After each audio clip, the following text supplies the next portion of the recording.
اعوذ باللہ من الشیطان الرجیم بسم اللہ الرحمن الرحیم السلام علیکم ورحمۃ اللہ وبرکاتہ۔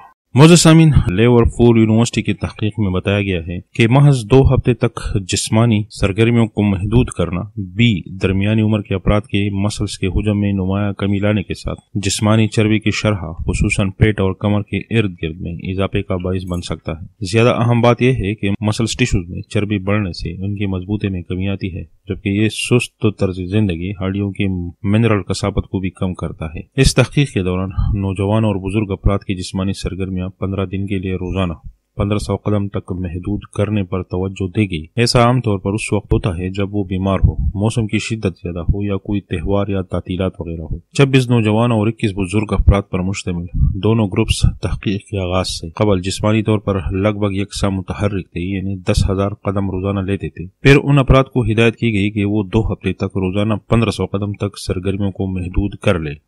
تو پھر جو نتائج سامنے آئے کہ اتنے کم عرصے میں بھی جسمانی طور پر متحرک نہ رہنا مسلز اور ہڈیوں کو کمزور بنانے کے لیے کافی ثابت ہوا۔ خصوصاً بزرگ افراد زیادہ متاثر ہوتے ہیں جو پہلے ہی کمزور ہوتے ہیں، یعنی یا ان کی صحت متاثر ہونا شروع ہو جاتی ہے۔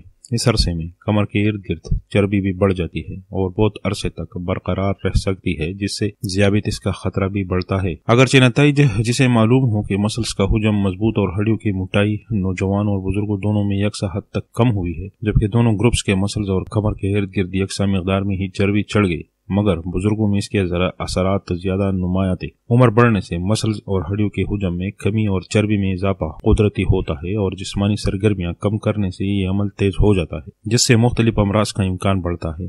تحقیقی ٹیم کا کہنا تھا کہ اس کے نتائج اس لیے اہم ہے کیونکہ اب لوگوں کی اوسط عمر بڑھ چکی ہے، مگر امراض کی شرح میں بھی اضافہ ہوا ہے۔ انہوں نے کہا کہ مختصر وقت تک سست طرز زندگی بھی ہماری صحت پر سنگین اثرات مرتب کر سکتا ہے، اور ضروری ہے کہ اگر جم جانا مشکل ہے تو کم از کم روزانہ 10,000 قدم چلنا ہی عادت بنا لے، تاکہ مسلز اور ہڈیوں کی صحت کو تحفظ کے ساتھ جسم میں صحت مند سطح پر چربی کی سطح کو برقرار رکھنے میں مدد مل سکے۔